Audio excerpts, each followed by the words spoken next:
Hey, this is Stevie GB. Welcome to a solo episode of Suffocating in Suburbia. Today I have no guests. Well, maybe a couple surprise guests. We shall see. So, what's going on in suburbia? What's going on in your suburban life surrounded by suburban things? There is life beyond the cul de sac. I always say that. There's always something to do in the house, always something to fix. There's always neighbors that you call dicks. Yes, they park in front of my house. And I'm like, what are you doing? Why are you parking in front of my house? You got plenty of room in front of your house. They bring the landscapers over and they block my driveway. And then they get mad when I tell them I got to get out of the driveway. I get mail from everybody in the neighborhood. I'm tired of delivering mail. I don't want to go over there and put it in their mailbox. It's weird. I feel strange. It's like, look at this. They're going to be watching me out the window. What's that guy doing in our mailbox? That's what I would say. If I saw my neighbor come over and put something in my mailbox, I wouldn't go out and confront him. I'd be looking out the window saying, what the hell's this asshole putting stuff in my mailbox for? That's right. So I feel guilty delivering their mail that was delivered to me incorrectly. I have one neighbor, they use the wrong address. They have my address. Constantly I get their mail. I bring it to the post office and I write on it the right address. Now they know that it was delivered to the wrong address, and they're probably thinking, why doesn't the asshole just bring it over and put it in our mailbox? These are the most important things in my life out here in the suburbs. I'm suffocating, people. I'm suffocating. It's driving me out of my freaking mind.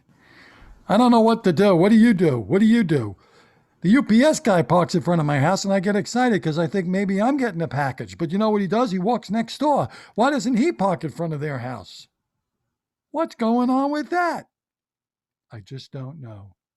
Sometimes I do get flyers on my mailbox, usually from the local Chinese place. I'll never eat there. If they have to drive all the way into my neighborhood to sell me Chinese food, they got a problem with their sales. I don't want to eat at a Chinese place that has to walk around the neighborhood 6 blocks away and deliver menus. I know what's on the menu. I've been in Chinese takeout places before. It's all the same food.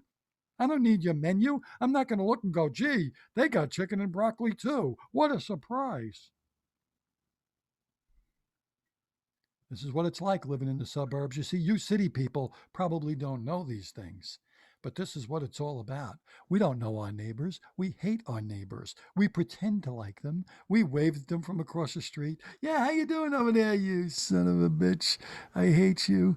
Yeah, stop up. Get out of here. Keep your damn dog off my lawn, you fat idiot. We got nicknames for neighbors. I don't even know their names.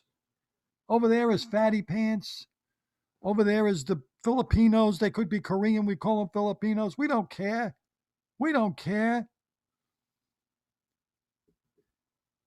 I remember when I moved into this neighborhood, every house was new. It was beautiful. It was a beautiful neighborhood. 126 houses, all in an enclosed neighborhood. There's only one way in and one way out. It's a typical Long Island suburban community. And we were all so friendly. We went over to each other's houses for brunch. We had block parties. We knew everybody. Now, we don't know anybody. And I don't want to know anybody. If the FBI knocked on my door and said, did you know the guy next door killed 47 people? I'd be like, I had no idea. He seemed like a nice guy. He always waved at me from across the street. Suffocating in suburbia. It's a bedroom community. I don't even know what that means. I'll tell you what it means. There's secrets going on behind closed doors you know nothing about. When you see that young girl next door and you think she's a happy girl going to school, she's probably had 3 kids already and did things that I won't even discuss here in this suburban jungle. You heard of the urban jungle? Well, this is the suburban jungle. It's insane. It's crazy. What are you going to do? What are you going to do? I don't know, Monty. Monty Belligerent. Maybe he knows what to do. I don't know what to do. I hate these people too. They're out of their minds. The guy next door puts up a stockade fence, and then he puts up a wall, and he leaves me with the stockade fence. And I went over there. I said, "You ever going to take down your stockade fence that you put the wall up to cover the stockade fence?" And he says to me, "No, you take it down." It's the true story. And he's a retired cop. This is the way we treat these people. He does nothing all day. He's home all the time. He's a big guy. What are you going to do, Mr. Big Man? He's always home and he's out doing things all the time and in his yard and fixing things and fixing the house. I hate him. When I come home, my wife has to point out everything he did. She's like, "Look what he did today. He put that wall up in front of the stockade fence. It only took him 3 hours. Look what else he did. A built-in pool. It took him 45 minutes. What? Let's see what you did. 1, 2, 3 bags of leaves.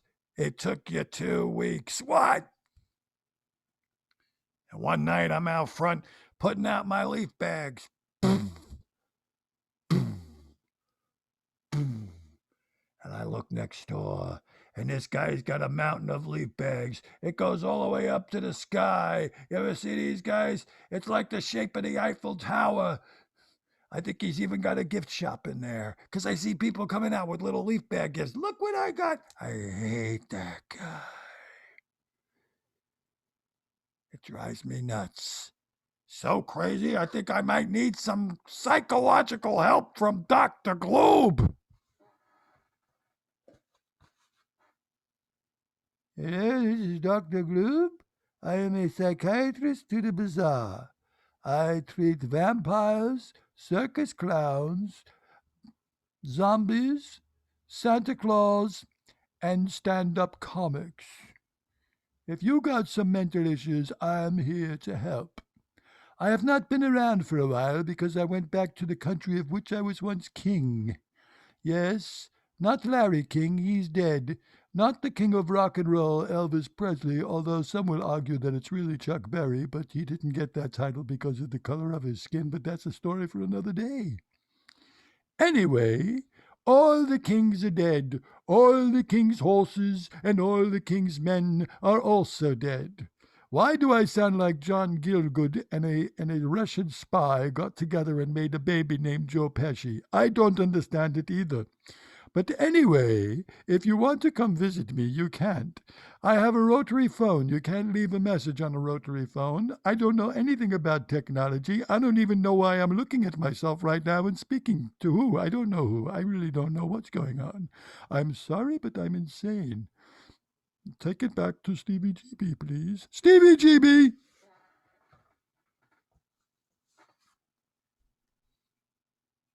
Well, there you go. There's my cast of characters. We had you saw what's his name, Monty Belligerent, and Dr. Globe, psychiatrist to the bizarre. What are you gonna do? What are you gonna do? I don't know. What are you gonna do? What are you gonna do? What are you gonna? What are you gonna do? What am I gonna do? I don't know what I'm gonna do. I don't know.